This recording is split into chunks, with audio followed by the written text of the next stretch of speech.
Welcoming into the program Ethan Peck, who is an associate with the National Center for Public Policy Research's Free Enterprise Project. Thank you so much for joining me. Thanks for having me. All right, let's talk about this. Apple is doing quite a few interesting things in the marketplace, including with their employees. Free Enterprise Project engages in shareholder activism by pushing back on woke policies. You guys are actually nationally known for that. A lot of shareholder meetings, they kind of scan the room to see is there anybody from FEP in the house because they know it's going to be a ruckus if you're there. And so you're looking at Apple, and what have you found in their company with their employees? So basically, what we did at Apple this year, well, we've done a lot of things at Apple, but this year we filed a proposal that asked them to respect the views of different employees. So we asked the same way that they openly say all the time that they want to promote diversity, and they don't really mean diversity when they say diversity. We just said, okay, then can you have the same respect for diversity of view? And we asked them to add viewpoint diversity to their equal employment opportunity policy, and they rejected the proposal and advised shareholders to vote against it. So why would there be a problem with them having a problem with viewpoint diversity? Oh, wait, I know, Ethan, because when they hear viewpoint diversity, they know that means people who don't believe in their woke side. Exactly. It's not. We're not even asking for we never ask companies to promote a conservative agenda. Even though we're an openly conservative organization, all we ask companies is to return to neutral. Stop promoting their exclusively woke agenda, and and if they're gonna, they should allow their employees to express their views at work. Employees shouldn't have to be scared when you have a think tank, sort of, I mean, an echo chamber of thought at your company. That's how you end up with things like what just happened with the Google AI. Where there wasn't a single employee that stood up and said, "Hey, this is not okay." There must have been someone that objected to it, but because there's such a fear of going against the woke orthodoxy, this is why we get such uniformity between corporations all espousing the same woke views. And so we're just trying to break through that by requiring, by mandating that companies respect diverse views, and they rejected that proposal.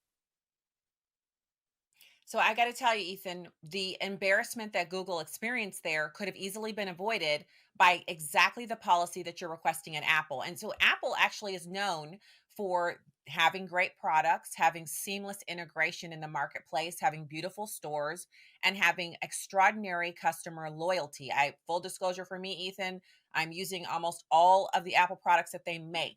My desktop Apple is old. It's from I think 2012 or 2020, yeah, 2012. So that means it's not my current slate of things, but I have every other product that they make. I literally have at home that I use in their the seamless integration is the reason that I'm stuck with them. I cannot leave Apple. So they will in the future possibly have their Google moment with the rollout of that AI. This could happen to them if they don't diversify the thoughts and opinions in their creative spaces.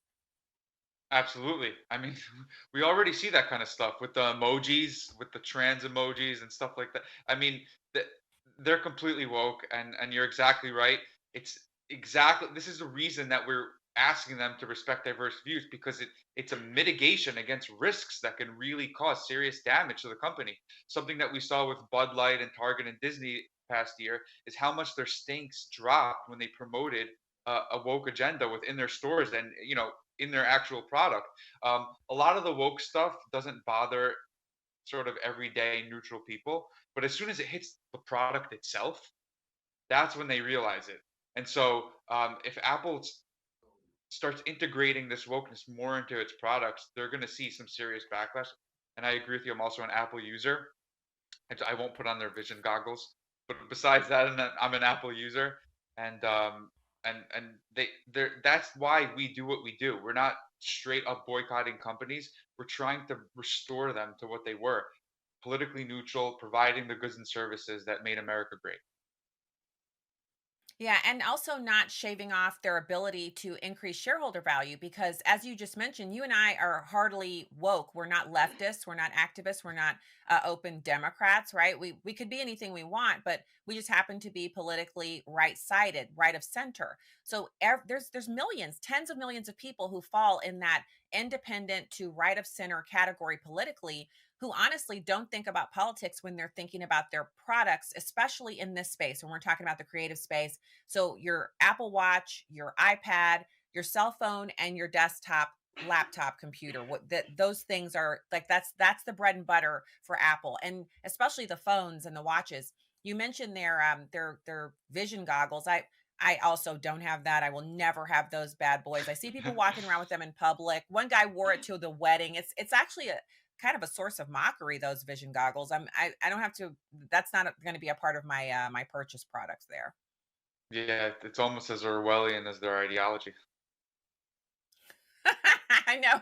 It's actually, it's a prime example of their being out of touch with the marketplace. We don't want vision goggles. We want better products for our work lives and our creative endeavors. So tell us what's next with Free Enterprise Project. You guys shock me with the way you're able to get into these areas and then make a splash. You're like the thing they don't see coming. What's next? Yeah. Well, we have all kinds of proposals this year. We really expanded our focus. We've exposed proposals going after LGBT activism.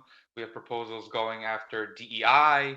We have proposals that go after company sustainability policies.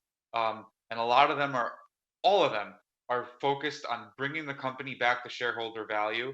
Um, and the ways in which these different agendas affect shareholder value, pose financial risks to the company, and ultimately are not something that the company should be using other people's money to push. And so, in the past, we mainly focused on diversity, equity, and inclusion because it's such an obviously illegal thing. And we have that again this year in light of the recent Supreme Court decision. That's really going to affect the way that companies view diversity, equity, and inclusion, but really expand it into these other ways. We even have a proposal going after um, uh, at that Mastercard going after their funding of UNRWA in light of October 7th attacks. Um, there's a bunch of different things, and so we're because there are a bunch of different ways that companies are using shareholder money to push an exclusively left-wing agenda. So, Ethan, on that UNRWA funding, we will definitely have you back to talk about that. We are very interested in the defunding of UNRWA and the complete obliteration of the organization. Anything that has ties to Hamas is going to be a terror conduit, and we need to make changes there. I'm so glad to see you in that fight. We're very happy with Free Enterprise Project and National Center for Public Policy Research. We love it. Thank you so much for coming on the show. We'll talk again soon.